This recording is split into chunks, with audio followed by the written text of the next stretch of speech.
Inter CA में ये जो चैप्टर पढ़ा हुआ है वही सेम चैप्टर फाइनल सीए में भी है, एक सेक्शन ही शायद अलग है, पर फिर भी इसको इन डेप्थ पढ़ना है क्योंकि इसके बगैर बहुत सारे क्वेश्चंस कंप्लीट ही नहीं हो पाएंगे।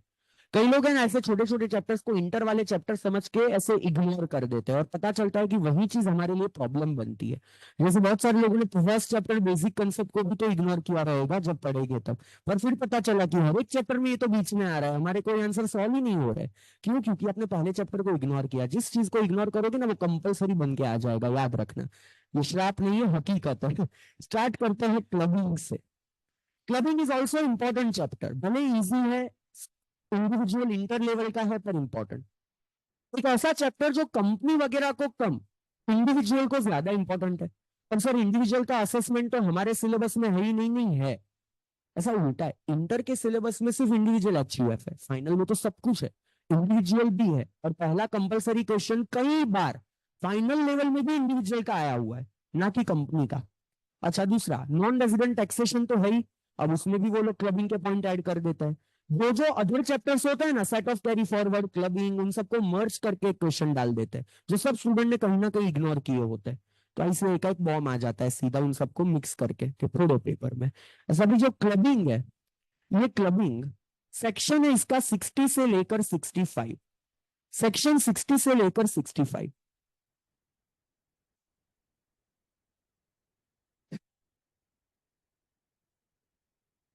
नसीब तेरा बेटा, सेक्शन 60 से लेकर 65 इज ऑल अबाउट क्लबिंग।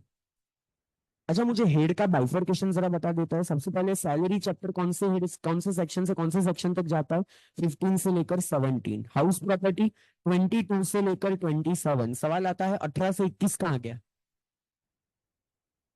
पहले एक सिक्स हेड भी हुआ करता था। इनकम टैक्स में पहले 6 हेड हुआ करते थे, सिक्स हेड को रिमूव कर दिया गया। वो उसके सेक्शंस थे जो अभी काम के नहीं है, 30-40 साल पहले रिमूव हो गया।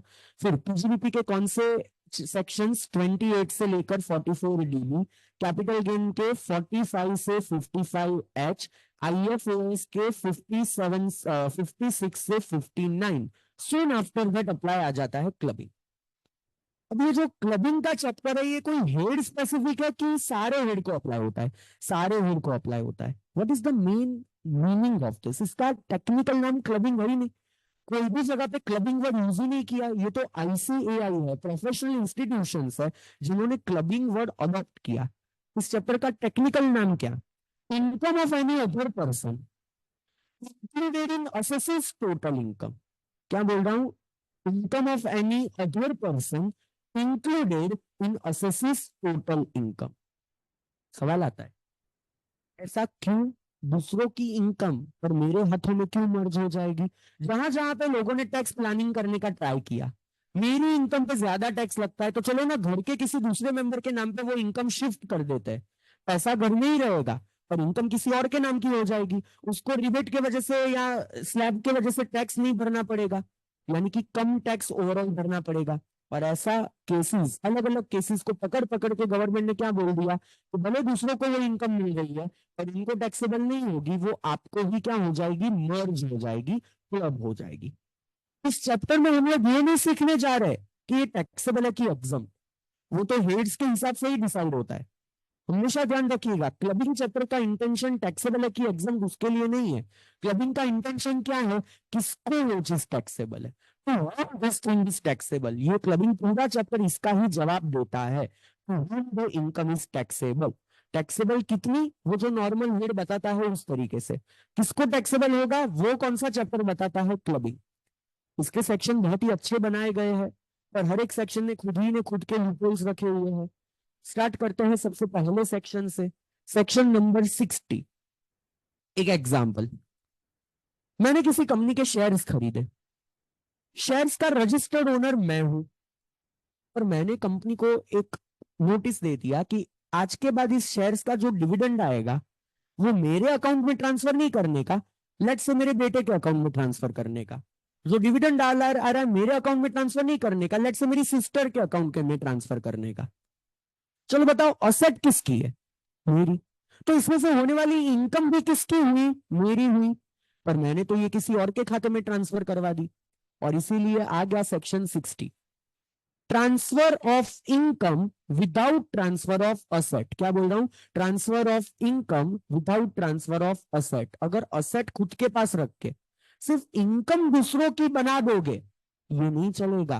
वो इनकम भी वो दूसरे बंदे को टैक्सेबल नहीं होगी, आपके ही हाथों में मर्ज हो जाएगी, आपके ही हाथों में क्लब हो जाएगी। कंपनीज एक्ट में आप लोगों ने इंटर में टॉपिक पढ़ा होगा, beneficial owner, registered owner. Registered owner कोई एक बंदा है, बेनिफिशियल ओनर कोई दूसरा पर्सन है। इनकम टैक्स इस कंसेप्ट को रिवोक करता है। इनकम टैक्स बोलता है भले बेनिफिशियल ओनर कोई और है, who is the registered owner?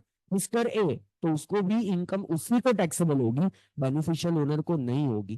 That is section 60, transfer of income without transfer of asset.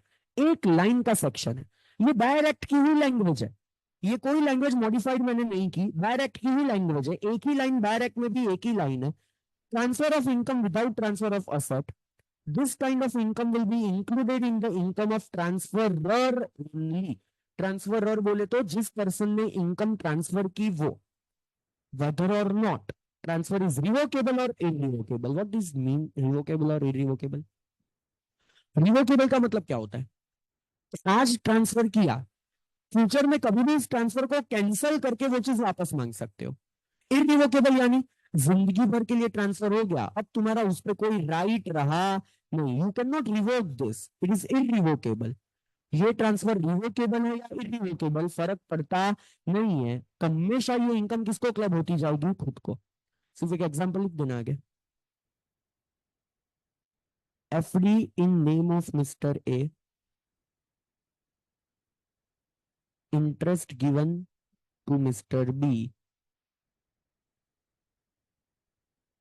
still interest will be taxable to Mr. A। जिसके नाम की एफडी है, इंटरेस्ट भी उसी को टैक्सेबल होगा।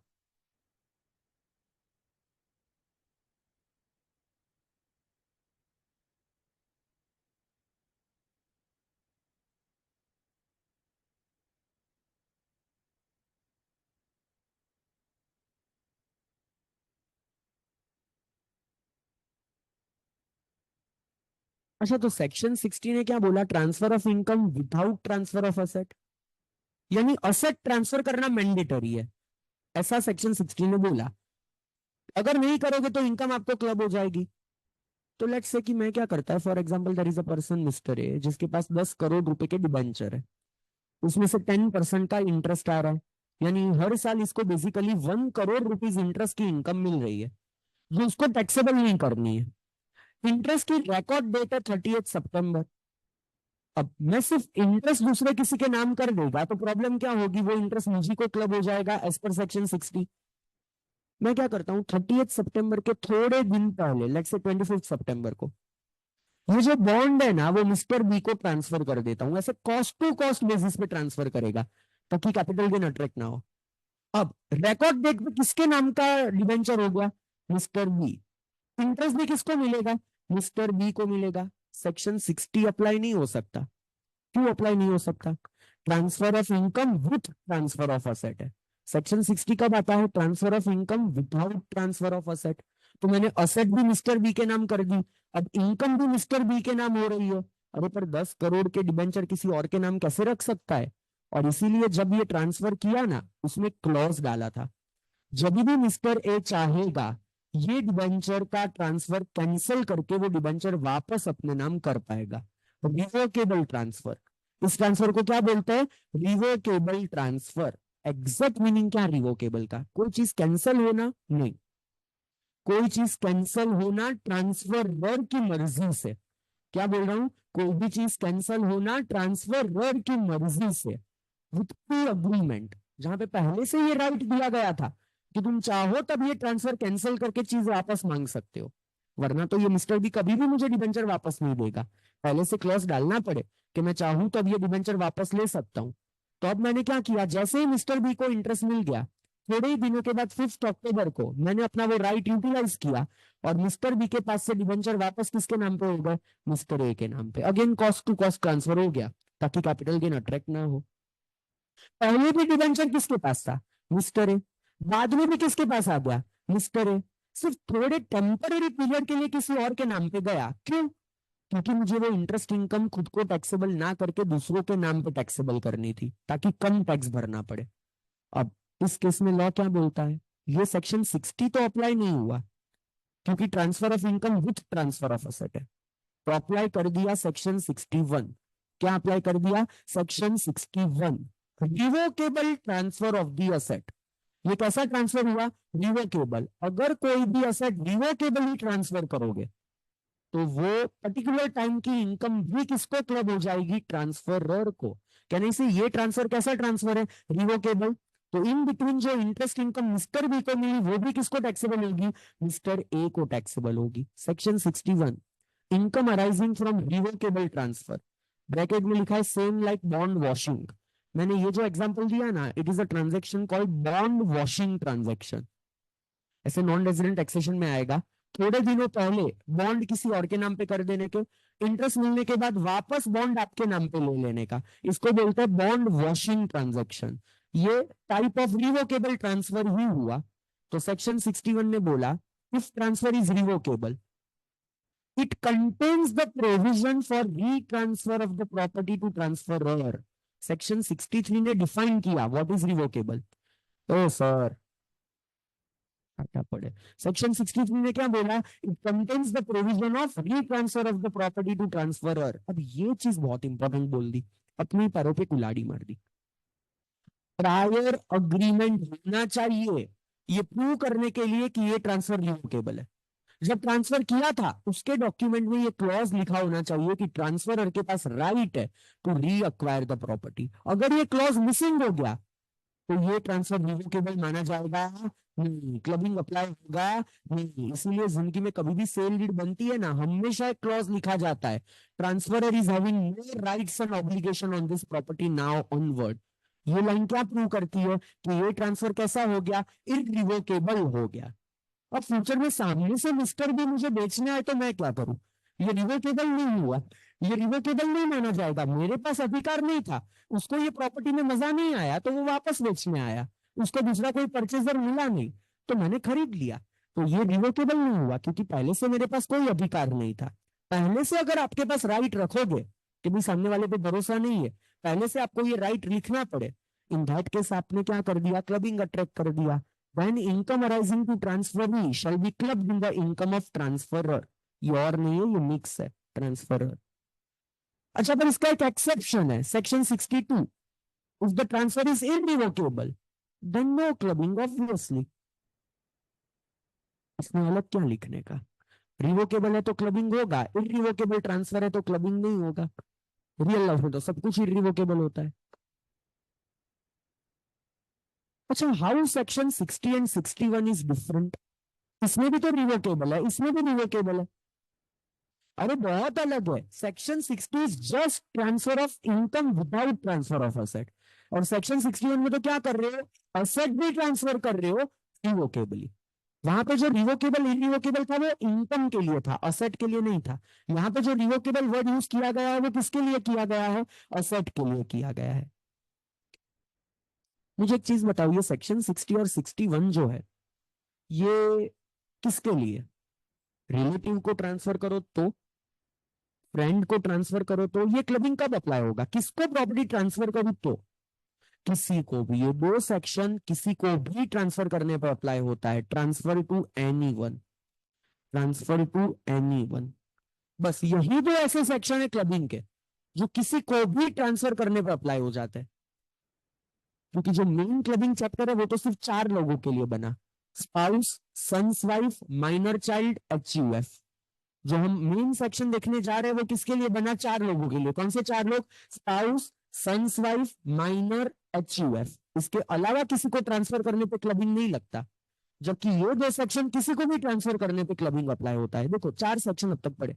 सेक्शन 60 क्या बोलता है, transfer of income without transfer of asset, clubbing हो जाएगा। सेक्शन 61 क्या बोला, transfer of asset revocable. What is the meaning of revocable, section 63 ने डिफाइन किया, when the transferor is having a right to reacquire the property clubbing will be applicable. तो section 62 में क्या बोला, if the transfer is irrevocable clubbing apply होगा नहीं। ठीक है, Let's take a very small break now of 10 minutes. I'll resume at 8:56 with the further main section of clubbing. Now, focus over here. Section 60, transfer of income without transfer of asset. Section 61, revocable transfer. What is revocable का definition दिया है section 63 ने. 62 बोलता है अगर irrevocable है तो clubbing apply होगा नहीं. अब बातें करते हैं क्लबिंग के मेन सेक्शन की. क्लबिंग का जो मेन सेक्शन है वो है सेक्शन 64. सेक्शन 64 जो है वो 4 लोगों के लिए ही अप्लाई होता है. ये 4 के अलावा किसी को ये सेक्शन अप्लाई नहीं होता. ये ओवरऑल याद रखना. कौन से 4 लोगों को सेक्शन 64 अप्लाई होता है? Spouse, sons wife, minor, HUF. जब आप इन 4 में से किसी को कुछ ना कुछ ट्रांसफर करोगे तब जाके क्लबिंग के प्रोविजन अप्लाई होंगे. सबसे पहला हम लोग पढ़ते हैं 64 सबसेक्शन 1 क्लॉज 2. 64 subsection 1 clause 2. एक एग्जांपल से शुरुआत करते हैं. लेट्स अज्यूम कि मेरी एक पार्टनरशिप फर्म है जिसमें मैं 50% शेयर होल्डर, मेरा पार्टनर 50% शेयर होल्डर. हम दोनों का 50-50 शेयर होल्डिंग है, यानी कि हम दोनों इस फर्म में क्या है, सब्सटेंशियली इंटरेस्टेड. लेट्स अज्यूम कि ये पार्टनरशिप फर्म में अच्छा सा नेट प्रॉफिट हो गया जिसपे फर्म को 30% टैक्स भर देना पड़े. इसको कम करने के लिए हम लोग क्या कर सकते हैं? तो पहले तो हम लोग पार्टनर्स को रेम्यूनरेशन देके प्रॉफिट कम कर सकते हैं, पर वो भी तो एक लिमिट के अंदर हो सकता है. 40 क्लॉज बी बुक प्रॉफिट की लिमिट वगैरह लगती है और वो रेम्यूनरेशन पार्टनर को इंडिविजुअली क्या हो जाएगा, टैक्सेबल हो जाएगा. लेट्स अज्यूम हमारी दूसरी इनकम पहले से ज्यादा है. ये रेम्यूनरेशन भी अगर हमें मिल जाएगा तो हमें भी और टैक्स भरना पड़ेगा. जितना फर्म को भरना पड़ता था उतना ही हमें सेम भरना पड़ेगा. तो फायदा ही क्या हुआ खर्चा डालने का. खर्चा लोग इसलिए डालते हैं ताकि वो टैक्स रेट कम हो सके. यहाँ पे तो फर्म को 30% टैक्स बचा के हम अपने हाथों में 30% टैक्स भर रहे हैं, तो उसका कोई मतलब नहीं रहा. तो क्या करें? एक दिन अचानक याद आया कि हमारी वाइफ भी तो है. लेट्स से वाइफ, इंडिविजुअली वाइफ. तो हमारी जो वाइफ है उनको हम लोग एम्प्लॉय बता देते हैं फर्म में. एम्प्लॉय बता देते हैं और उनको सैलरी पे करते हैं, उनको फीस पे करते हैं. और ऐसा पे करके हम फर्म का प्रॉफिट कम कर सकते हैं. और वो लोग थोड़ी पार्टनर है तो उनको वो 40 क्लॉज बी की लिमिट अप्लाई नहीं होगी और मार्केट वैल्यू जितना ही पे करेंगे उससे कम पे करेंगे. तो हम लोगों ने ऐसा बता दिया कि हमारी वाइफ भी हमारे यहाँ कंसल्टेंसी दे रही है, ऑडिटर्स है, और उनको हम लोगों ने सैलरी पे की, प्रोफेशनल फी पे की, टेक्निकल फी पे की. और लेट्स अज्यूम वो है 12th फेल. कोई बुद्धि नहीं है काम करने के लिए और फिर भी हम लोग उन्हें सैलरी पे कर रहे हैं, फीस पे कर रहे हैं. और ये पे करके हमने अपना टैक्स बचा लिया. अपने इंडिविजुअल हाथों में वो चीज टैक्सेबल नहीं होगी. किसको टैक्स लगेगा? वाइफ को टैक्स लगेगा. बट अल्टीमेटली उनकी ओवरऑल इनकम कम होगी तो उनको तो कहीं पे कोई ज्यादा टैक्स भरने का नहीं आया. इजीली टैक्स प्लानिंग हो गया. And that's where section 64 subsection 1 clause 2 comes into the picture. If you are individual, you are having substantial interest in a concern, your spouse is employed in a concern, either husband or wife respectively, without any technical knowledge या तो experience to do the work. ये important, without any knowledge. बुद्धि नहीं है फिर भी वो काम का पैसा दे रहे हो, इन दैट केस उसका क्या हो जाएगा, क्लबिंग हो जाएगा. ये जो फीस स्पाउस को मिली वो उसको टैक्सेबल ना होके मेरे इंडिविजुअल हाथों में क्या हो जाएगा, क्लब हो जाएगा. क्योंकि मैंने एग्जांपल में बोला कि हम उन्हें ऑडिटर के तौर पे फीस दे रहे हैं, पर वो क्या है, 12th फेल है. As a 12th fail person जब उन्हें ऑडिटर की फीस देते हैं तो वो उनका नॉलेज नहीं है वो काम करने का, फिर भी उनको फीस मिली. वो उनको क्लब ना होके किसको क्लब हो जाएगी, मुझे ही टैक्सेबल हो जाएगी. But what if my wife is a CA और मैं उसको ये फीस पे करूं मेरे फर्म में से, तो चलेगा. अगर ये प्रूव कर दो कि उसके पास ये काम करने की डिग्री है, ये काम करने का नॉलेज है, तो इनकम टैक्स इसका क्लबिंग कर सकता नहीं है. इन दैट केस ये चीज जिसको मिल रही है उसी को क्या होगा, टैक्सेबल होगा. ऐसा कोई चेक करता है रियल लाइफ में नॉलेज है कि नहीं है? आराम से चेक होता है, आराम से चेक होता है. It is checked. आज से कुछ सालों पहले है ना, मेरे पापा के केस की भी एक स्कूटी नहीं निकली थी, जहां पे एक फर्म में से वो तो ब्रोकरेज ले रहे थे, मेरी मम्मी के नाम पे भी थोड़ा ब्रोकरेज ट्रांसफर कर रहे थे. नाउ इन दैट केस जब स्कूटी नहीं निकली तो एओ ने बोला कि आप प्रूव करो कि उनके पास ये नॉलेज है, उनको बुलाओ. हियरिंग के लिए बुलाया गया. तो एक दिन पहले लिटरली बिठा के हमने मम्मी को सब समझाया, ये काम कर रहे हैं आप, आप ये चीज का ब्रोकरेज कर रहे हो, ये प्रोडक्ट होती है। AO has literally asked the question, कौन सी चीज का ब्रोकरेज है, कौन सी पार्टीज है, इस चीज का मार्केट में रेट क्या चलता है, ये प्रोडक्ट कैसे काम होती है, ये आप बेचते वक्त क्या एडवर्टीजमेंट करते हो। लिटरली पूछा गया ये चेक करने के लिए आपके पास ये काम करने का नॉलेज है कि नहीं है। तो मैंने सारे जवाब सही से दे दिए। अगर नहीं दे पाती, अगर ये आंसर वो सही से नहीं दे पाती, तो इनका जो भी ब्रोकरेज होता है वो पापा के हाथों में क्लब हो जाता। By applying 64 subsection 1 clause 2। तो ये रियल लाइफ में चेक होता है जब किसी कंपनी की स्क्रूटिनी निकलती है। कंपनी ने डायरेक्टर को सैलरी दी, डायरेक्टर के वाइफ को सैलरी दी, स्क्रूटिनी के अंदर डायरेक्टर की वाइफ की डिग्री मंगाई जाती है नोटिस में। क्यों डिग्रीज मंगवाई जाती है? ये चेक करने के लिए कि काम करने की बुद्धि तो है ना। अगर आप प्रूव कर लो कि ये काम करने की बुद्धि नहीं है, तो उसकी सैलरी उसे टैक्सेबल ना होके डायरेक्टर को ही क्या हो जाएगी, क्लब हो जाएगी। तो इस तरीके का चेकिंग रियल लाइफ में होता है। स्टॉक ब्रोकिंग बिजनेस है तो प्रूव करो, कुछ ना कुछ नॉलेज तो होना चाहिए। उनके नाम पे सारा बिजनेस दिखा रहे हो, उनके पास अगर नॉलेज ही नहीं है तो अल्टीमेटली क्लबिंग के प्रोविजन आएंगे, प्रोवाइडेड ये सारी कंडीशन फुलफिल हो जाए। अच्छा, दूसरा, लेट्स से मैं ऐसा बोलूं कि मेरी वाइफ 12th फेल है, अज्यूमिंग, अज्यूमिंग 12th फेल है, और मैं उसको ऑडिटर के तौर पे फीस देता हूँ, डिग्री नहीं है। और अगर मैं ऐसा दिखा दूं कि पिछले 10 साल वो एक सीए के यहाँ काम कर रही थी, उसके पास ये काम करने का एक्सपर्टीज आ गया, तब जाके मैं आज उसको ये फीस पे कर रहा हूँ, इट इज ओके। डिग्री होना कंपलसरी नहीं है, अगर एक्सपर्टीज है तो भी चलेगा, ऐसा जजमेंट है कि यहाँ पे ये प्रूव करो, डिग्री नहीं है तो भी चलेगा, आपके पास इसका एक्सपर्टीज है तो भी चल जाएगा, डिग्री होना कंपलसरी नहीं है। देखो यहाँ पे क्या बोला गया, section 64 subsection 1 clause 2, clubbing of remuneration paid to spouse. Now the only problem is, अच्छा सेक्शन है, सिर्फ स्पाउस को अप्लाई होता है। आपने विदाउट नॉलेज घर के किसी और मेंबर को सैलरी दे दी, कोई कुछ भी नहीं पूछ सकता। ये सेक्शन तभी अप्लाई होगा जब ये पेमेंट किसको हो रहा है, स्पाउस को हो रहा है। अच्छा, उसमें भी condition, tax payer is individual. ये सेक्शन इंडिविजुअल के अलावा किसी और को अप्लाई नहीं। फ्रेंड्स की वाइफ एक लाफा पड़े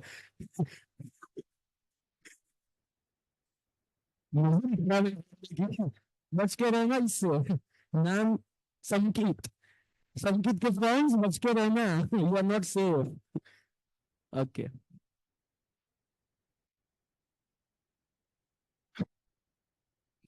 हाँ बोलो, करता हूँ। अच्छा, पेट्रोल, तू बच के रह, तू ही उसमें victim. Okay, tax payer is individual. पहले तो सिर्फ इंडिविजुअल क्यों, स्पाउस इंडिविजुअल की होती है तो ये सेक्शन दूसरे किसी को अप्लाई नहीं हो सकता। he और she, अच्छा, एकमात्र section of this entire act जिसने सब्सटेंशियल इंटरेस्ट सिर्फ खुद का नहीं, खुद का प्लस रिलेटिव का साथ में देखने को बोला। देखो, बाकी कोई भी सेक्शन में जब भी सब्सटेंशियल इंटरेस्ट की बातें होती है, सिर्फ आपका सब्सटेंशियल इंटरेस्ट देखा जाता है। ये एकमात्र ऐसा सेक्शन है जिसने बुद्धि वाली बात की। बोला, मान लो मेरा किसी फर्म में 10% शेयर है, मेरे भाई का भी उसमें 15% शेयर है, हम दोनों का मिला के कितना हो गया, 25%। We both are substantially interested, क्योंकि मेरा प्लस मेरी फैमिली का मिला के कितना हिस्सा हो रहा है वो फर्म में, 20% या उससे ज्यादा। तो यहाँ पे ही और she along with relative has substantial interest in a concern at any time during the previous year. This is important. At any time during the previous year. मान लो अप्रैल महीने में मेरा शेयर 25% था, मई महीने में मैंने अपना स्टेक कम करके 15% कर दिया, अब मेरी वाइफ को सैलरी पे हो रही है, क्लबिंग फिर भी हो जाएगा, क्योंकि at any time during the year मेरा सब्सटेंशियल इंटरेस्ट इस वन में था, करंट ईयर में क्लबिंग अप्लाई हो गया। इंटर में ये समझना इंपॉर्टेंट था, विदाउट नॉलेज सैलरी स्पाउस को मिलेगी, क्लबिंग होगा। फाइनल में ये सब समझना इंपॉर्टेंट है। सब्सटेंशियल इंटरेस्ट देखना है at any time during the previous year. Substantial interest सिर्फ आपका नहीं देखना, आपका प्लस रिलेटिव का मिलके देखना है। रिलेटिव यानी कौन, फ्रेंड्स रिलेटिव नहीं है, रिलेटिव में कौन आएगा, spouse, brother, sister, lineal ascendant, lineal descendant, इतने लोगों का मिलके क्या होना चाहिए, सब्सटेंशियल इंटरेस्ट होना चाहिए, तो भी आपको ये सेक्शन अप्लाई हो गया। अच्छा, स्पाउस खुद की, ब्रदर सिस्टर खुद के, ऑब्वियसली पॉइंट वहीं आके अटकता है। What about step brother, step sister, वो भी ऑलवेज यहाँ पे इंक्लूड हो जाएंगे, क्योंकि वो भी ब्रदर सिस्टर में ही माने जाते हैं। कजिन्स ऑब्वियसली नहीं चलेंगे। लिनियल असेंडेंट, लिनियल सन की जात से भाई, भाई तो भाई बन गया अच्छा सबका। लिनियल असेंडेंट, लिनियल डिसेंडेंट, जब असेंडेंट डिसेंडेंट की बात करते हैं, पैटर्नल के मैटरनल भी, अच्छा, व्हाट इज लीनियर असेंडेंट पहले तो? लीनियर असेंडेंट, ऊपर की पीढ़ी, parents, grand parents, great grand parents, linear descendant, child, grand child, great grand child. जब लीनियर असेंडेंट की बातें होती है तो पापा के मम्मी पापा तो चलो लीनियल असेंडेंट है, मम्मी के मम्मी पापा, नाना नानी लीनियल असेंडेंट है कि नहीं है? मैंने आईएफएस में समझाया था कि रियल लाइफ में तो दे आर, पर so far as ICR is concern उसने बहुत पहले एक व्यू लिया था कि सिर्फ पैटर्नल ही असेंडेंट है, मैटरनल असेंडेंट होते नहीं है। तो जब नाना नानी की बात आती है उन्हें यहाँ पे कंसिडर करना नहीं है। पर खैर ठीक है, इंपॉर्टेंट ये था कि सब्सटेंशियल इंटरेस्ट होना चाहिए at any time during the year. Spouse of the tax payer is employed in a concern. Employed का मतलब सिर्फ सैलरी ऐसा नहीं, सैलरी, फीस, कमीशन कुछ भी हो सकता है, आइदर इन कैश और इन काइंड। ये सबसे important, spouse has no technical और professional knowledge for such job. इस काम के लिए उसके पास बुद्धि नहीं है। इन दैट केस क्या हो जाएगा? क्लबिंग अप्लाई हो जाएगा। A very famous case law जिसका यूज बहुत सारे लोग करते हैं, Madras high court CIT versus Shrimati R Bharati. Professional qualification need not to be only degree from recognized university. Skill experience is also valid. Skill या एक्सपीरियंस से भी आपको पैसे मिल सकते हैं। तो इन शॉर्ट, वाइफ को कभी भी एम्प्लॉय बनाना है, डिग्री नहीं है, किसी और फर्म से एक्सपीरियंस सर्टिफिकेट लेके आ जाने का। अगर उसका एक्सपीरियंस सर्टिफिकेट आ गया तो ये जजमेंट आ गया, स्किल या एक्सपीरियंस है, क्लबिंग अप्लाई होगा नहीं। ऐसा लोग करते हैं, ऐसा गलत गलत करने का नहीं। अभी यहाँ पे एक अनोखा केस भी हो सकता है, rarest of the rare scenario. मान लो एक कंपनी है, इसमें दो लोग शेयर होल्डर है, let's say mister Mukesh, Mrs Nita. Mukesh का 30% स्टेक, नीता का भी 30% स्टेक कंपनी है। कहने से दोनों सब्सटेंशियली इंटरेस्टेड हो गए। ओके, दोनों इस कंपनी में से सैलरी रिसीव कर रहे हैं to do some work. Mukesh की सैलरी 6 लाख, नीता की सैलरी 7 लाख। दोनों के पास ये काम करने का नॉलेज नहीं है, एक्सपर्टीज भी नहीं है, स्किल भी नहीं है।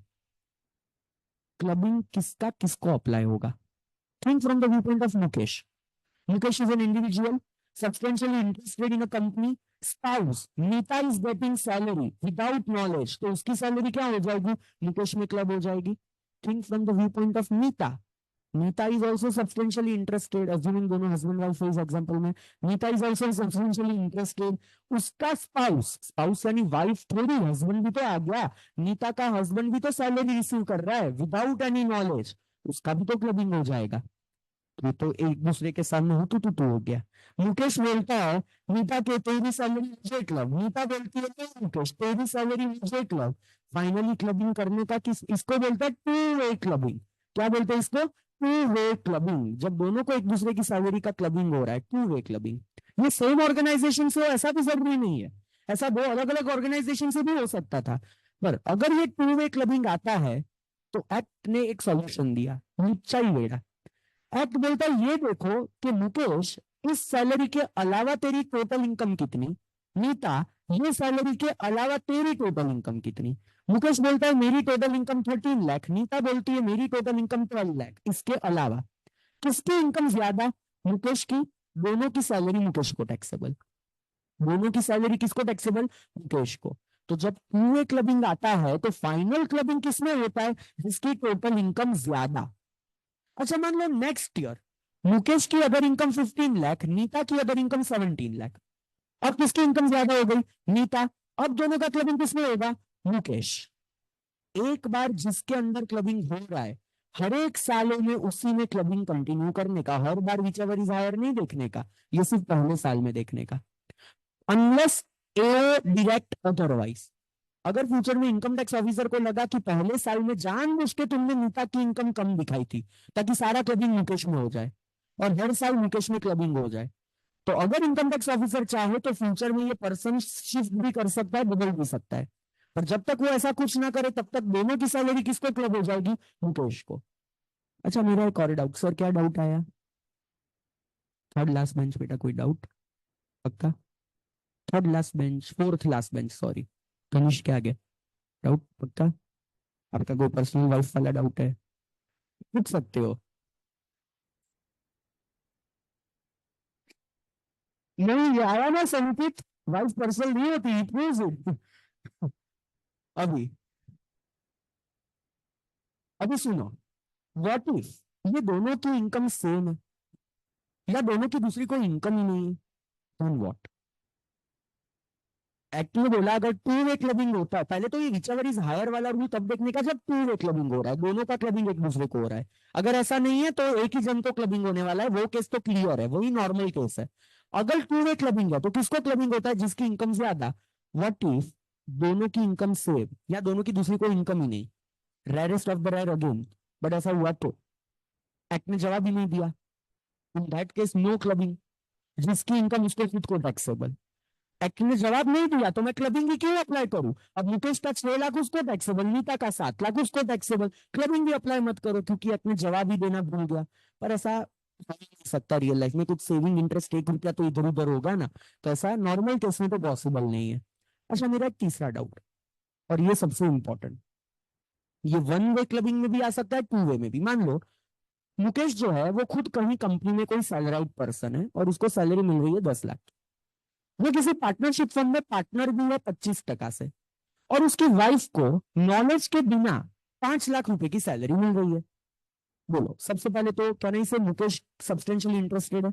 Spouse is employed in a concern without knowledge, तो ये सैलरी किसको टैक्सेबल होगी? मुकेश को ही टैक्सेबल होगी। तो मुकेश की खुद की सैलरी 10 लाख और उसकी वाइफ की सैलरी कितनी? 5 लाख। ये दोनों किसको टैक्सेबल होगा? मुकेश को। मेरा डाउट है, स्टैंडर्ड डिडक्शन एक मिलेगा कि दो? सैलरी में से 50,000 का स्टैंडर्ड डिडक्शन कैसे मिलेगा? इसमें से सेपरेट, इसमें से सेपरेट, या दोनों को टोटल करके जो 15 लाख की सैलरी हुई उसमें से एक बार, दो बार? सैलरी का जो स्टैंडर्ड डिडक्शन होता है वो पर एम्प्लॉय होता है। क्या बोल रहा हूं? पर एम्प्लॉय, नॉट पर एम्प्लॉयर। देखो, दो चीज बता रहा हूं, मैं दो एम्प्लॉयर के यहाँ काम कर रहा है, दोनों का मिला के एक बार ही 50,000 मिलेगा क्योंकि एम्प्लॉय मैं खुद एक ही हूं। पर दो एम्प्लॉय की सैलरी सिर्फ मुझे टैक्सेबल हो रही है, स्टैंडर्ड डिडक्शन भी क्या होगा? दोनों का अलग अलग। आप इसे ऐसे समझो, इनडायरेक्टली वाइफ की कंप्यूटेड सैलरी का क्लबिंग हो रहा है। क्या बोल रहा हूं? वाइफ की कंप्यूटेड सैलरी का क्लबिंग हो रहा है, कि जैसे वाइफ को खुद को टैक्सेबल होता तो थोड़ी ना 5 लाख टैक्सेबल होता। कितना टैक्सेबल होता? 4,50,000। तो क्लबिंग भी किसका होगा? 4,50,000। इन शॉर्ट 50,000 का स्टैंडर्ड डिडक्शन एम्प्लॉय वाइज है, एम्प्लॉयर वाइज नहीं है। यहाँ पे मैंने देखो सबसे पहले टू वे क्लबिंग की नोट लिखी है, इसको ऐसे राउंड करके लिख दो, टू वे क्लबिंग बोलते हैं इसको। Rare scenario where both husband and wife has substantial interest, both are getting remuneration without knowledge from the same concern. Income will be clubbed in total income of husband or wife whose total income without this salary is higher. Once included for subsequent year also in the same person unless a direct otherwise. Standard deduction from salary separate or combined, dash करके लिखो separate. आगे लिखना standard deduction is employ wise.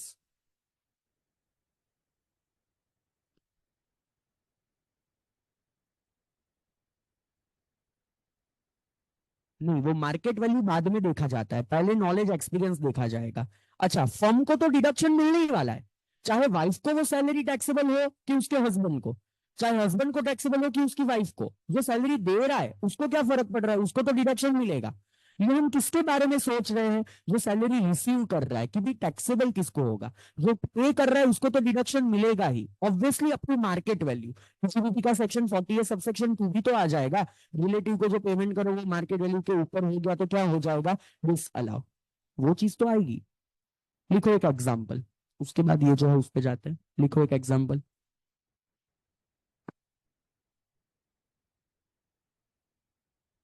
3-4 अलग अलग नाम से salary का deduction ले सकता हूँ, आराम से ले सकते हो। ये सिर्फ सैलरी स्पाउस के लिए ये पॉइंट है, दूसरे सबके लिए कहाँ है?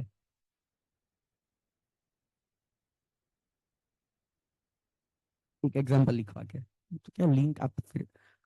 ABC limited a company, ABC limited a company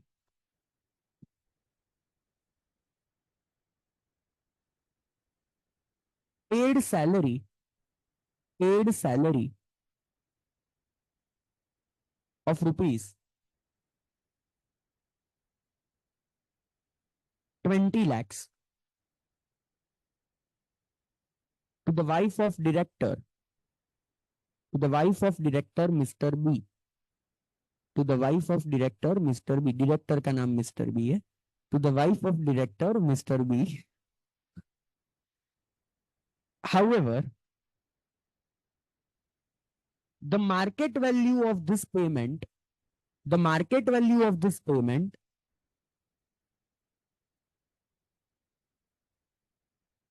is rupees 17 lakh. The market value of this payment is rupees 17 lakh.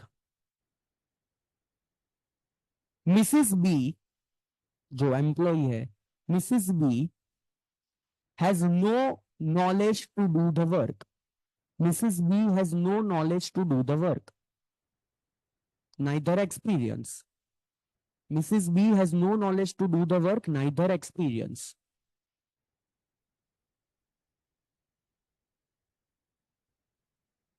Question number 1. How much expense deductible to the company?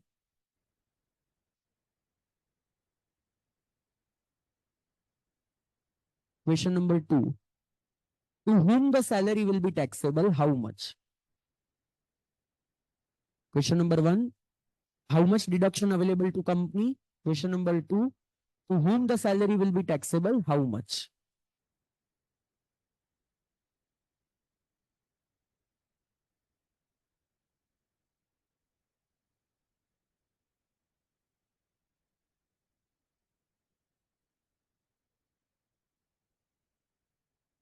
देखो मैं सही बोल रहा हूँ, मैं काउंट कर रहा है वो नहीं, पर मैंने पेंसिल कर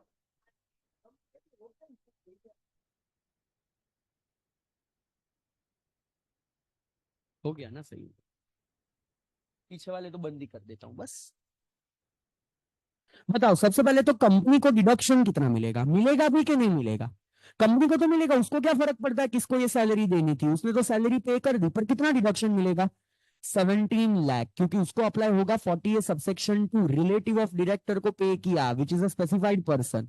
नीचे लिखो for company section 40 subsection 2 will come into picture. For company section 40 subsection 2 will come into picture. अच्छा ये जो मैंने वर्डिंग्स लिखा है ये क्या एग्जाम में भी लिख सकते हो, विल कम इनटू द, हाँ ऑब्वियसली बहुत सारे ऐसे लीगल प्रोविजंस के आंसर में भी ये वर्डिंग्स लिखे होते हैं, मैं ऐसे ही थोड़ी लिखा है. For company 40 subsection 2 will come into the picture wherein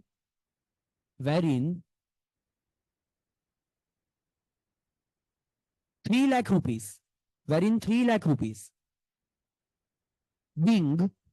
being excess amount, being excess amount will be disallowed, and hence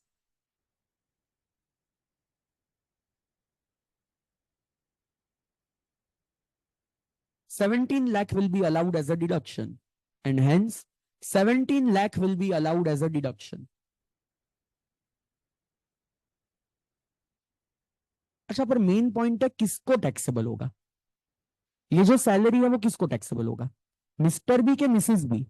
mister B because of the section 64 subsection 1 clause 2.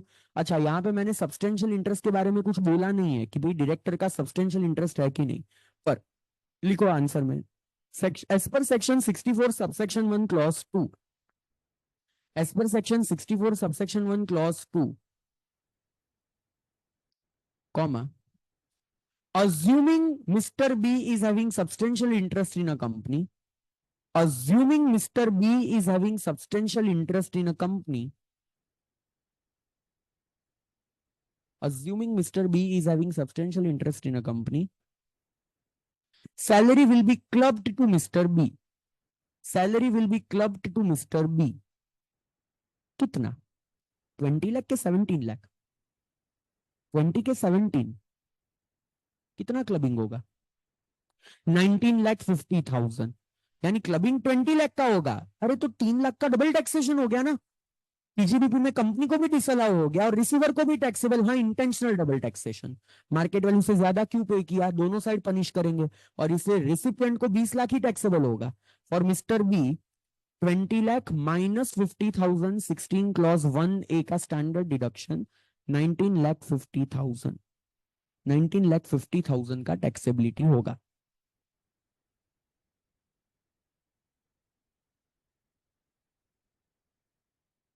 अच्छा, based on this illu 1 2 3 exercise question number 5।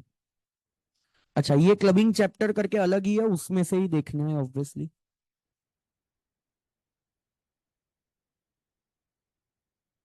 Mister Arun hold shares carrying 55% voting power in MNO Private Limited.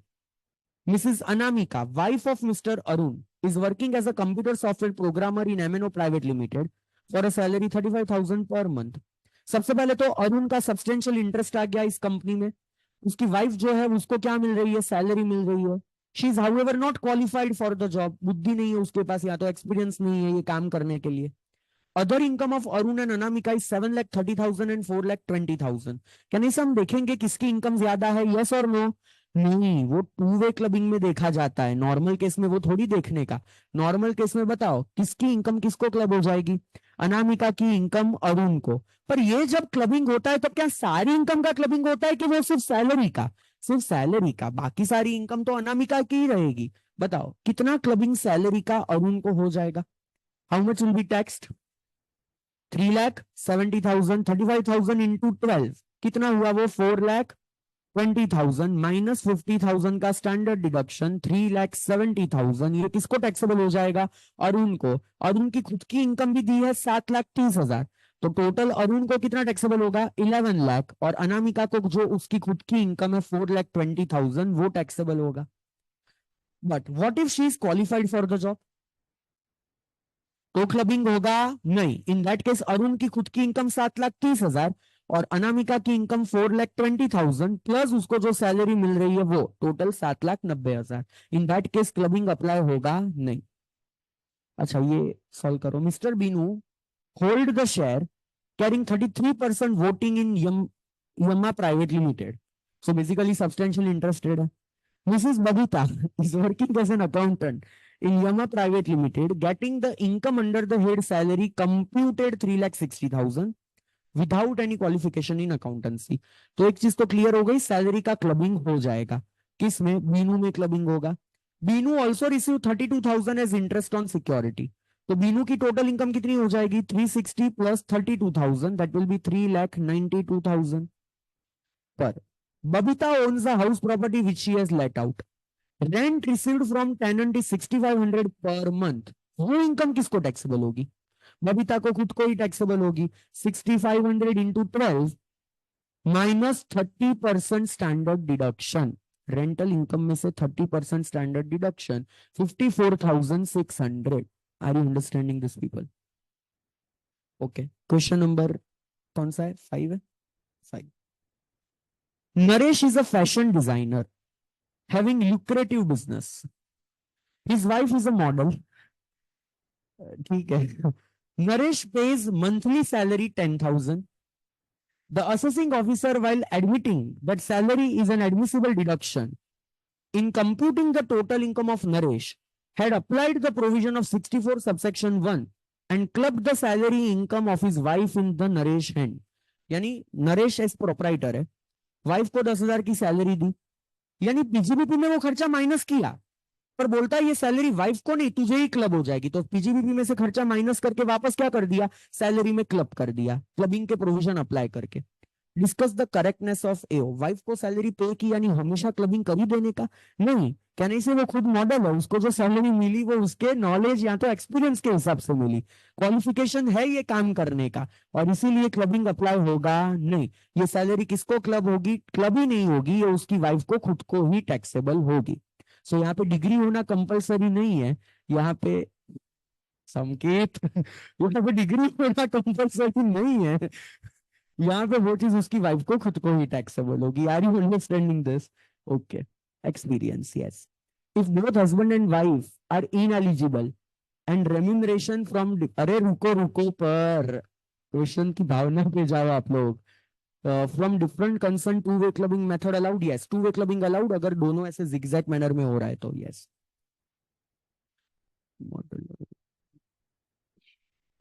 4,20,000 जब अनामिका अपने IFS में लेगी तब उसका 50,000 standard deduction लेना चाहिए ना, instead of her husband taking the deduction. अरे पर यहाँ पे जब क्लबिंग हो रहा है, अनामिका को खुद को थोड़ी वो चीज टैक्सेबल होगी, तो उसको सैलरी का हेड आएगा ही नहीं। सैलरी का टैक्सेबिलिटी किसको आ गया? जो उसका हस्बैंड था, जो भी नाम था उसको। तो यहाँ पे अनामिका को क्यों टैक्सेबल होगा? Okay fine. तो that was the simple method कि जब आप सब्सटेंशियली इंटरेस्टेड हो, spouse is getting remuneration from the concern without any knowledge, clubbing apply होगा। टू वे क्लबिंग कब अप्लाई होगा?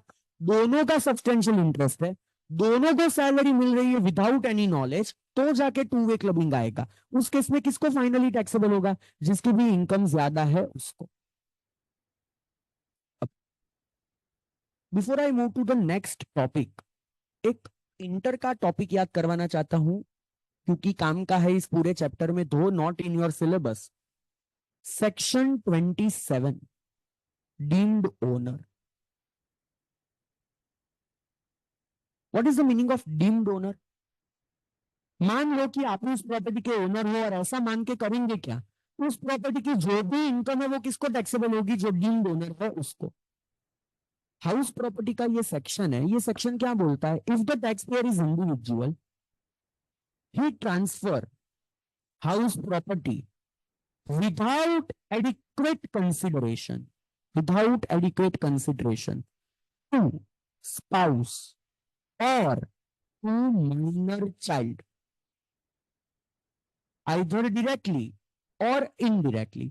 यानी आपने वाइफ को घर गिफ्ट किया, या किसी और को गिफ्ट करके उसने आपकी वाइफ को गिफ्ट किया, सो डायरेक्टली या तो इनडायरेक्टली, तो द ट्रांसफरर क्या बन जाएगा? Deemed owner. और ये हाउस प्रॉपर्टी की इनकम भी किसको टैक्सेबल होगी? ट्रांसफरर को। ये भी तो एक क्लबिंग का प्रोविजन था, पर जस्ट बिकॉज ये क्लबिंग किसके रिलेटेड है?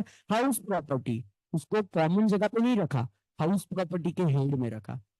क्या बोलता है ये section? You are an individual, you transfer the house property without any consideration, without adequate consideration। किसको ट्रांसफर कर रहे हो? स्पाउस को या तो माइनर चाइल्ड को। तो उसका क्या हो जाएगा? जो भी इनकम है उसके लिए आप ही टैक्सेबल रहोगे। You will be called as deemed owner. ये इंटर में हुआ करता था। अब एक एग्जांपल से समझते हो ये कहना क्या चाहता है। मिस्टर ए अपनी हाउस प्रॉपर्टी गिफ्ट कर देता है अपनी वाइफ मिसेस ए को। मिसेस ए इसको रेंट पे चढ़ाती है और इसमें से रेंटल इनकम आ रही है। चलो बताओ इसमें कितने ट्रांजैक्शन इन्वॉल्व है? इस एग्जांपल में कितने ट्रांजैक्शन इन्वॉल्व है जिसकी आपको टैक्सेबिलिटी बतानी चाहिए? एक या दो? दो।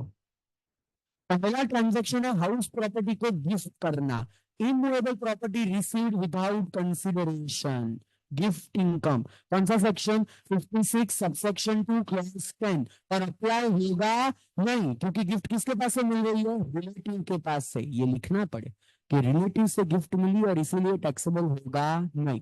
दूसरा ट्रांजेक्शन क्या है? जो रेंटल इनकम मिल रही है वो, गिफ्टेड प्रॉपर्टी में से जो रेंटल इनकम मिल रही है वो। अब सवाल आता है ये रेंट किसको टैक्सेबल होगा? मिसेस ए की कि मिस्टर ए को? मिस्टर ए को, क्योंकि कौन सा सेक्शन अप्लाई हो गया? Section 27। When you transfer house property to spouse without adequate consideration, उसमें से होने वाली इनकम का क्लबिंग किसमें हो जाएगा? ट्रांसफरर को। That is as per section 27। Second last bench first sir क्या कर रहे हो बेटा? Using the phone? Sorry sir, go outside the class and use the phone, not in my class at least. If that is important, go outside the class right now and use your phone. That is what you are going to come over here ना, इसलिए तो आ रहे हो आप, शांति से बैठे हो, use करो फोन। पर बाहर क्लास के, यहाँ पे नहीं बेटा। इतना बुद्धि रखो फाइनल की क्लास में। इंटर के होते तो उठा के कब का बाहर भेज दिया होता। तो सेक्शन 27 इंडिविजुअल है, हाउस प्रॉपर्टी गिफ्ट कर रहा है, तो उसमें से होने वाली इनकम का क्या हो जाएगा? क्लबिंग हो जाएगा। अब देखो हर बार इसमें ना एक डाउट रहेगा, सर गिफ्ट तो नॉट टैक्सेबल है, तो ये क्यों टैक्सेबल किया? देखो ये दो ट्रांजेक्शन ही अलग अलग है। गिफ्ट तो हमने नॉट टैक्सेबल ही रखा, अरे पर उसमें से फिर जो इनकम होगी वो पहले किसको टैक्सेबल होती है? मिसेस ए को। अब सिर्फ पर्सन बदल के किसको टैक्स कर दिया? Mister A. तो इससे हम लोग टैक्सेबिलिटी चेंज नहीं कर रहे, पर्सन चेंज कर रहे। ये पहले भी टैक्सेबल था, आज भी टैक्सेबल है। पर सर मिस्टर ए को कैपिटल गेन नहीं लगेगा? नहीं लगेगा। क्यों नहीं लगेगा? क्योंकि gift is not a transfer. Section 47 clause 1, gift करना ट्रांसफर नहीं है। तो ना तो इसको कैपिटल गेन लगा, ना तो इसको आईएफओएस, पर उसमें से होने वाली इनकम का क्या हो जाएगा? क्लबिंग हो जाएगा। अब my doubt is, mister A ने अपनी वाइफ को शेयर्स गिफ्ट किए और मिसेस ए को उसमें से डिविडेंड की इनकम हो रही है। ये डिविडेंड किसको टैक्सेबल? मिसेज ए की Mister A, can I apply section 27 ring owner area? क्यों no? That is only for house property, तो वो सेक्शन तो अप्लाई नहीं हो सकता। तो ये डिविडेंड किसको टैक्सेबल हो जाएगा? Mister A, section 64 subsection 1 clause 4। और वेरी सिमिलर सेक्शन लाइक 27, फर्क सिर्फ इतना, 27 हाउस प्रॉपर्टी के लिए, बाकी सारी एसेट के लिए कौन सा section? 64 subsection 1 clause 4। If you transfer any property to your spouse without adequate consideration, then gift is not taxable obviously, पर उसमें से होने वाली फ्यूचर की हर एक इनकम क्या हो जाएगी? ट्रांसफर और में क्लब हो जाएगी। नाउ अंडरस्टैंड, ये पूरा चैप्टर कोई सामने से अप्लाई कभी भी नहीं करता। कौन सामने से असेट ट्रांसफर करके इनकम टैक्स ऑफिसर को बोलेगा देख मैंने गिफ्ट किया, इनकम क्लब हो रही है? कोई नहीं करता। ये पूरा चैप्टर इनकम टैक्स की अथॉरिटी में आता है कि अगर उसको पता चला तो वो क्लबिंग अप्लाई करेगा। हम सामने से कभी भी ये सारे सेक्शन यूटिलाइज नहीं करने वाले। यहाँ पे तो रियल लाइफ में कौन इसको अपनी इनकम में दिखाएगा? मिसिस से। कोई मिस्टर ए को क्लब नहीं करने वाला है। और अगर इनकम टैक्स ऑफिसर को पता चला कि ये डिविडेंड कौन से शेयर्स में से आ रहा है जो मिस्टर ए ने गिफ्ट किया था, तो वो ये डिविडेंड उठा के किसको टैक्सेबल कर देगा? मिस्टर ए को। तो ये पूरा इनकम टैक्स की अथॉरिटी में आता है। देखो 64 subsection 1 clause 4, income arising to spouse, ये सेक्शन भी सिर्फ किसके लिए? Spouse. From asset other than house property. क्यों other than house property? House property के लिए 27, बाकी सारी असेट के लिए ये सेक्शन काम दोनों सेम तरीके का करते हैं। Transferred without adequate consideration, tax payer is individual, transferred the asset not a house property to spouse without adequate consideration. Husband बोले कि ये प्रॉपर्टी ट्रांसफर करने के बाद वाइफ प्यार देती है तो ये कंसिडरेशन हुआ नहीं। Love and affection is not a consideration, it has been specifically written, love and affection is not a consideration. अच्छा, not in arrangement to live apart, यानी डाइवोर्स के केस में अगर आपने ये प्रॉपर्टी ट्रांसफर कर दी, देखो क्लबिंग अप्लाई होने के लिए दो चीजें चाहिए। ट्रांसफर असेट की तभी भी हस्बैंड वाइफ का रिलेशन होना चाहिए, और इनकम जब कमाई जा रही है तभी भी हस्बैंड वाइफ का रिलेशन होना चाहिए, तो क्लबिंग को होगा। क्या बोल रहा हूँ फिर से? ट्रांसफर जब हुआ तभी भी हस्बैंड वाइफ का रिलेशन होना चाहिए, इनकम कमाते वक्त भी हस्बैंड वाइफ का रिलेशन होना चाहिए, तो क्लबिंग होगा।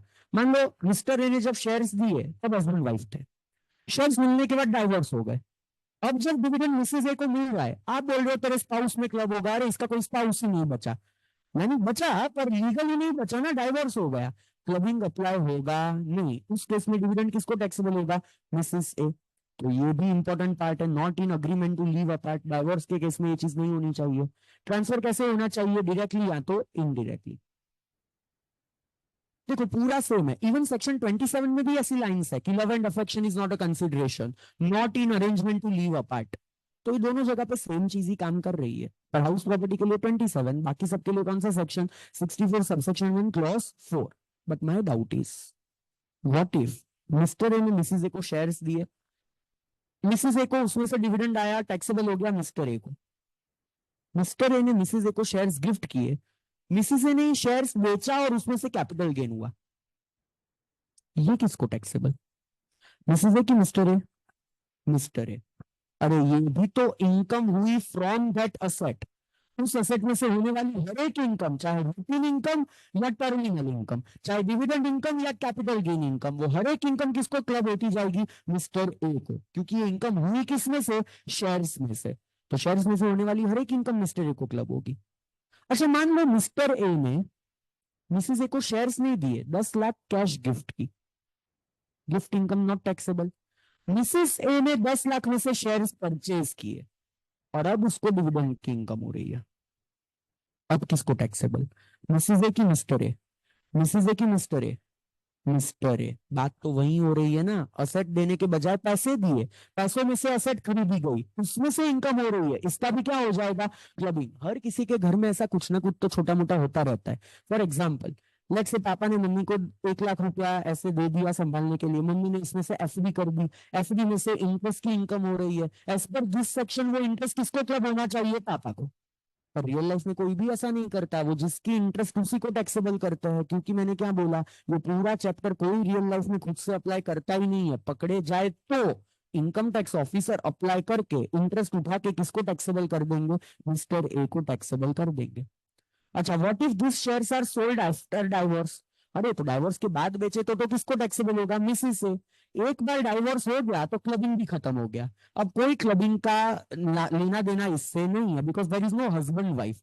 क्लबिंग रिस्पेक्टेड हस्बैंड वाइफ के साथ होता है, यहाँ पे हस्बैंड वाइफ ही नहीं है, तो क्लबिंग का है क्या करने का, नहीं करने का, सिंपल।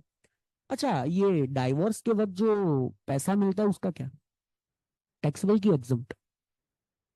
डाइवोर्स के वक्त ये जो कई सारे लोग नहीं 20 करोड़ 200 करोड़ ऐसा मुंह मांगो पैसे दे देते हैं, कुछ लोग ना भी बोलते हैं, अच्छे लोग होते हैं तो। जैसे अभी बीच में किसी ने तो ना बोला था, वो नागार्जुन की वाइफ ने ना बोला था उसके पास से पैसे लेने के, वो ठीक है। पर मान लो ऐसे डाइवोर्स हुआ, हस्बैंड ने वाइफ को 100 करोड़ रुपया दिया, वाइफ को कहाँ पे टैक्सेबल? आईएफओएस की कैपिटल गेन, आईएफओएस के कैपिटल गेन, कैपिटल असेट से कैपिटल गेन के आईएफओएस। मैंने ना मेरे पहले चैप्टर में एक चीज सिखाई कि इनकम दो तरीके की होती है, एक रेवेन्यू इनकम, एक capital income. Revenue income always taxable. Capital income तभी टैक्सेबल होगी जब वो इनकम की डेफिनेशन में मेंशन्ड है। इनकम की पूरी डेफिनेशन में डाइवोर्स के वक्त पैसे मिलने वाली इनकम मेंशन्ड ही नहीं है, और कोई रिकरिंग इनकम थोड़ी है, वो तो वन टाइम इनकम है। डाइवोर्स के वक्त जो पैसे मिलते हैं वो कहीं पे भी टैक्सेबल होते नहीं है। That is not an income as per income tax act. और उसके बाद उसमें से जो इनकम होगी उसका क्लबिंग भी नहीं होगा, क्योंकि जब वो इनकम हो रही है तब हस्बैंड वाइफ का रिलेशन नहीं है। तो कई सारे लोग ये प्रॉपर्टी सेपरेशन के लिए भी डाइवोर्स लेते हैं ताकि उसके बाद क्लबिंग अप्लाई ना हो। और ऐसा नहीं, 50% बॉलीवुड के डाइवोर्स, यूएसए के 50% बिग बिलियनर्स के डाइवोर्स, इंक्लूडिंग माइक्रोसॉफ्ट के ओनर का डाइवोर्स हुआ, बिल गेट्स का, अपनी प्रॉपर्टी का आधा हिस्सा अपनी वाइफ को दिया, वहां पे भी क्लबिंग के प्रोविजन है। पर वहां पे भी ऐसा रूल है कि हस्बैंड वाइफ का डाइवोर्स हो जाए फिर क्लबिंग अप्लाई नहीं होगा, यहाँ पे भी ऐसा रूल है। यहाँ पे भी ऐसा रूल है कि डाइवोर्स के वक्त जो पैसा मिले वो टैक्सेबल नहीं होता, वहां पे भी ऐसा रूल है। बहुत सारे ऐसे डाइवोर्स जो बड़े बड़े डाइवोर्स होते हैं वो सिर्फ और सिर्फ प्रॉपर्टी डिस्ट्रीब्यूशन के लिए होते हैं, जहां पे बाद में जाके क्लबिंग अप्लाई ना हो जाए, इसके वजह से ऑन पेपर डाइवोर्स लेने का, रहने का साथ में। सी आमिर खान, आमिर खान और किरण डाइवोर्स के बाद हर जगह पे साथ में ही घूमते हैं, आधे दिन वो आमिर के घर में रहती है एज पर द न्यूज। तो डाइवोर्स लिए क्यों? क्लबिंग अप्लाई नहीं करना था, प्रॉपर्टी का बाइफर्केशन करना था। बिफोर कोई गवर्नमेंट आके इनहेरिटेंस टैक्स लगा दे, हम लोग अभी से प्रॉपर्टी डाइवर्ट कर देते हैं। यूएसए में तो खास ये लोग ऐसा सोचते हैं, इनहेरिटेंस टैक्स पे वहां पे टैक्स है कि इनहेरिटेंस प्रॉपर्टी में दो तो टैक्स लगता है। तो बिलियनर्स क्या करते हैं, पहले डाइवोर्स ले लेते हैं, प्रॉपर्टी अभी डिस्ट्रीब्यूट कर दो, उस पर टैक्स नहीं लगता। टैक्स बचाने के लिए कई लोग इस तरीके का जो प्रोविजन है वो अप्लाई करते हैं। अपने को ध्यान क्या रखने का, क्लबिंग तभी होता है जब हस्बैंड वाइफ के रिलेशन है, अगर हस्बैंड वाइफ के रिलेशन नहीं है तो क्लबिंग होता नहीं। क्या क्या क्या क्या उसके साथ वापस शादी कर ले तो उसी के साथ वापस शादी कर ली तो तब से जो इनकम होगी उसका क्लबिंग होगा, तब से। उसके पहले रेट्रोस्पेक्टिव नहीं, शादी भी तो प्रोस्पेक्टिव नहीं। तो उसके बाद जो इनकम होगी उसका क्लबिंग होगा, रीमैरिज के बाद वापस क्लबिंग होना चालू। तो देखो, फॉर हाउस प्रॉपर्टी सेक्शन है 27 being under same provision, clubbing is still applicable if money is gifted and spouse invest in the asset. अच्छा, capital gain from that asset is also to be clubbed. Now one thing is very important, Mister A ने Mrs ए को 1 लाख रुपया दिया। Mrs ए का एक business चल रहा है जिसमें मिसिस ए का खुद का कैपिटल था 5 लाख। अब उसको जो हस्बैंड ने पैसे दिए ना, गिफ्ट अमाउंट, वो भी इसने बिजनेस में ऐड कर दिए और कैपिटल हो गई 6 लाख। और अब इस बिजनेस में से उसको प्रॉफिट आया 60,000 का। तो when this profit will be taxable, mister A को कि मिसिस ए को, कि प्रोपोर्शनेट? प्रोपोर्शनेट। इसमें भी क्लबिंग होगा।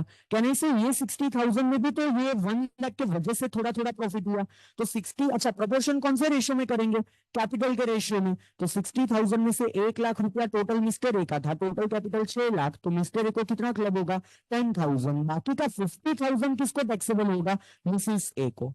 सवाल आता है ये कैपिटल का रेशियो कौन से दिन का देखूं, क्योंकि अलग अलग दिन पे रेशियो बदल भी तो जा सकता है। उन्होंने सिंपल करने के लिए क्या बोला, first day of the previous year. कौन से दिन का रेशियो देखो, first day of the previous year. देखो यहां पे क्या लिखा हुआ है फिर से, if the transferred asset are invested in the business, income from such business will also be clubbed as under profit of the business into amount invested out of transferred asset on the first day of the previous year divided by total investment on the first day of the previous year. My doubt is, what if यहाँ पे mister A ने Mrs ए को 1 लाख रुपया दिया 1 अप्रैल 23 को, पर Mrs A ने इसे अपने बिजनेस में इन्वेस्ट किया 2 अप्रैल 23 को, देन व्हाट विल हैपन? अगर ये पैसा 1 अप्रैल की जगह पे बिजनेस में 2 अप्रैल को गया होता तो क्लबिंग इस साल नहीं होगा, क्योंकि इस साल क्लबिंग तभी होता जब वो invested amount first day of the previous year पे आपके बिजनेस में होती। यहाँ पे first day of the previous year में वो अमाउंट आपके बिजनेस में है ही नहीं, क्लबिंग अप्लाई पूरे साल में होगा नहीं, पर नेक्स्ट ईयर से हो जाएगा ना, क्योंकि नेक्स्ट ईयर की 1 तारीख को वो पैसा बिजनेस में इन्वेस्टेड है। तो बेस्ट एडवाइस क्या कर सकते हैं, 31 मार्च को पैसे वापस दे दो, फिर वापस 2 अप्रैल को ये चीज लेने की, क्योंकि 1 अप्रैल को आपका पैसा अगर बिजनेस में हुआ तो क्लबिंग आ जाएगा। सेकंड को गिफ्ट देने का, 31 को वापस लेने का, वापस सेकंड को गिफ्ट देने का, ऐसा चालू रखो। गिफ्ट रिलेटिव को दे रहे हो, टैक्सेबल भी नहीं हो रहा है, और 1 तारीख को आपका पैसा बिजनेस में नहीं है तो क्लबिंग भी नहीं हो रहा है। इससे अच्छा गिफ्ट ही मत दो, लोन देने का। क्या देने का? लोन। ये सेक्शन 64 वाला जो मेन सेक्शन है ना, मेनली तब आता है जब पहला ट्रांजेक्शन गिफ्ट है, तब जाके बाद में क्लबिंग आता है। अगर आप गिफ्ट भी ना दो, लोन दो, अरे जिंदगी में पैसा वापस मत लेना, पर ऑन पेपर क्या दिखा देने का? Loan. In that case clubbing apply होता। We Gujaratis and Marwaris never believe in gift, we believe in loan. इसके दो इंप्लीकेशन, पहला क्लबिंग नहीं आता, दूसरा वो लोन पे इंटरेस्ट वगैरह भी तो पे करके डिडक्शन ले सकते हैं। तो क्लबिंग का प्रोविजन तब आता है जब बेसिकली आप लोगों ने यहाँ पे क्या किया है, गिफ्ट दिया है। देखो, this provision is not applicable if the amount is given as a loan. Bona fide loan होनी चाहिए, वो तो प्रूव हो जाती है, जेन्युइन प्रूव करनी है। उसमें क्या, पैसा बैंक से दिया, लोन अग्रीमेंट भी बना देने का मांगे तो उसमें क्या हो गया, बोनाफाइड लोन होनी चाहिए। अब इस पर ना एक क्वेश्चन करवा रहा हूं, दूसरा तो होमवर्क है, सेम है इसलिए, पर उसके बाद मैं एक क्वेश्चन लिखवा रहा हूं, वो अच्छे से करना है। सबसे पहले U4 जो नॉर्मल सा क्वेश्चन है। Mister Rahul started a proprietary business on 1st April 22 with a capital of rupees 6 lakh.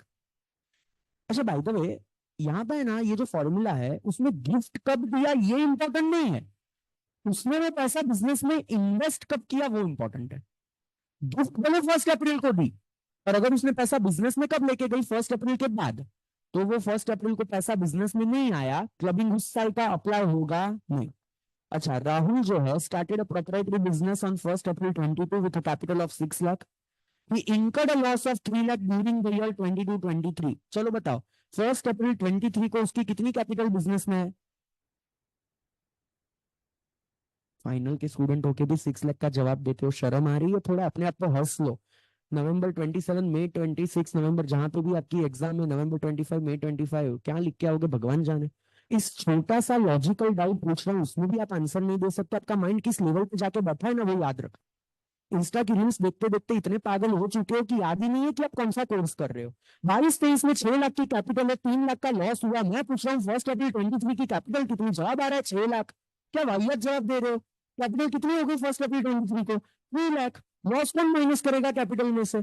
अब इतना चीज है ना, सिलेबस में नहीं है, कॉमन बुद्धि से जवाब देना है। अगर ये जवाब नहीं दे पाए तो फाइनल वाले क्वेश्चन कैसे सॉल्व करोगे? प्रेजेंस ऑफ माइंड कहाँ चला जाता है भगवान जाने आप लोगों का। तो 1 अप्रैल 23 को कैपिटल कितनी हो गई? 3 लाख।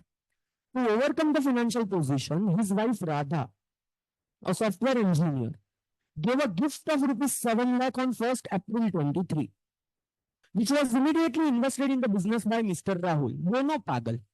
क्यों दोनों पागल? राधा ने फर्स्ट को गिफ्ट की, राहुल ने भी फर्स्ट को ही बिजनेस में इन्वेस्ट कर दिया। He earned the profit of rupees 5 lakh during the year. चलो बताओ, 5 लाख रुपए का प्रॉफिट हुआ, किसको कितना टैक्सेबल? राधा को कितना, राहुल को कितना?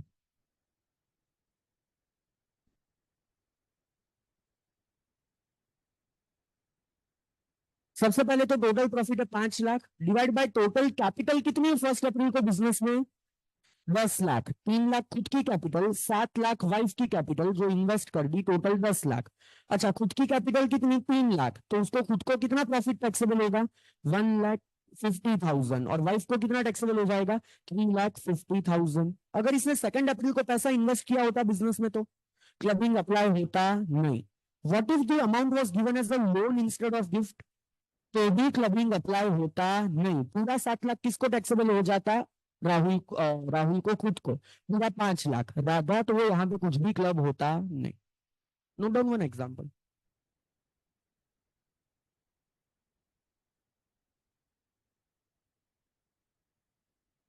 अच्छा, सवाल आया कि सर यहाँ पे लॉस है इंस्टेड ऑफ प्रॉफिट, तो प्रॉफिट का तो क्लबिंग हो गया, अगर लॉस होता तो लॉस का भी क्लबिंग होगा। हम लोग आगे एक एक्सप्लेनेशन पढ़ेंगे, इस पूरे चैप्टर में इनकम इंक्लूड्स लॉस। अगर इनकम क्लब हो रही है तो लॉस भी क्लब कर देने का। अच्छा लिखो एक illustration. Mister A, mister A, friend of Nitin sir, started a business. Mr. A started a business on 1st June 23. Mr. A started a business on 1st June 23 with a capital of rupees 3 lakh. With a capital of rupees 3 lakh. His wife gifted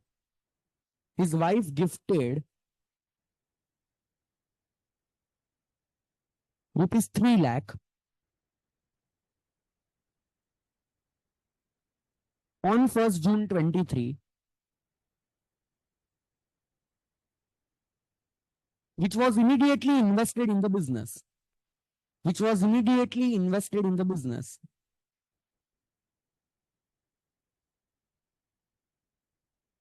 During the year, profit of rupees 5 lakh is earned. During the year, profit of rupees 5 lakh is earned.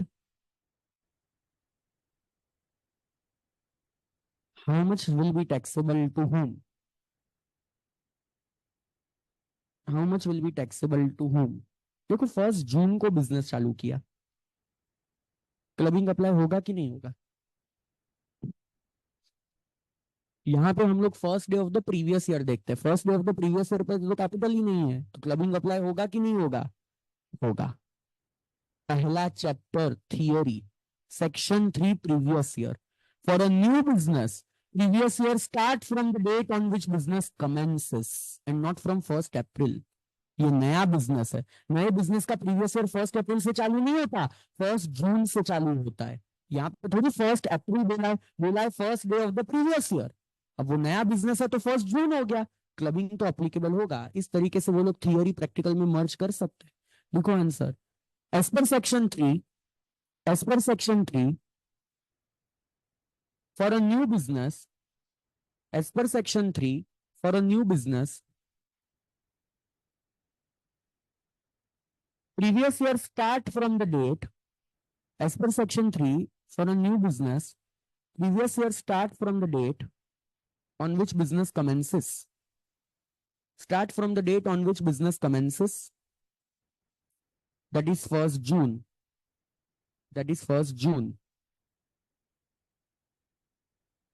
Hence, clubbing will be applicable. Hence, clubbing will be applicable. Total profit कितना है? 5 lakh. Total capital कितनी? 6 lakh. Individual capital कितनी दोनों की? 3 लाख। दोनों को कितना taxable होगा? 2,50,000, 2,50,000। So basically to husband also 250, to wife also 2,50,000, क्योंकि दोनों की सेम कैपिटल है, 5 लाख का प्रॉफिट है, आधा आधा बाइफरकेट हो जाएगा। To husband also 250, to wife also 2,50,000।